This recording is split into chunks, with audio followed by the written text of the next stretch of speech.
செல்லாத நோட்டு வச்சு சீட்டு கம்பெனி கூட ஆரம்பிக்கலாம்பா.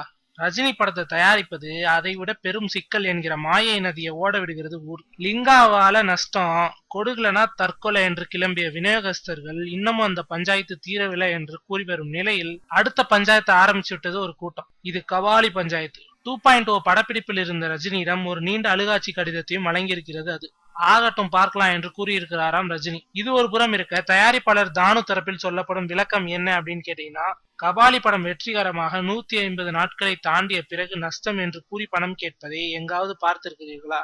சினிமா தொழிலே ஆபத்தானதாக, எந்த உத்தரவாதமும் இல்லாத ஒன்றாக மாறிவிட்டது. இனி இந்த தொழிலை எப்படி நம்பிக்கையுடன் தொடர்ந்து செய்வது என்று தெரியவில்லை. இது வியாபாரம் அல்ல, மிரட்டல், பிளாக்மெயில், பொய்யாக எதையாவது மீடியாவில் சொல்லி பரபரப்பு கிளப்புவதே இவர்களின் வேலை, இவர்களின் நோக்கம் என்கிறார்கள் அவர்கள். திருச்சி பகுதியில் கபாலியை வெளியிடும் உரிமையை தானுவிடமிருந்து பெற்றவர் பிரான்சிஸ், முன்னாள் MP அடைக்கல் ராஜாவின் மகன். இவரிடமிருந்து படத்தை வாங்கியவர்கள் தான் இப்போது நஷ்ட கணக்கு காட்டுபவர்கள். 7 கோடிக்கு படத்தை வாங்கிய பிரான்சிஸ் அதை 9 கோடிக்கு விற்றுள்ளார். சமீபத்தில் நடந்த பிரான்சிஸ் தயாரித்த படமான மியாவ் ஆடியோ வெளியீட்டு விழாவுக்கு தானு தான் சிறப்பு விருந்தினர். என்னையா சொல்றீங்க, இப்பவே கண்ணை கட்டுதே.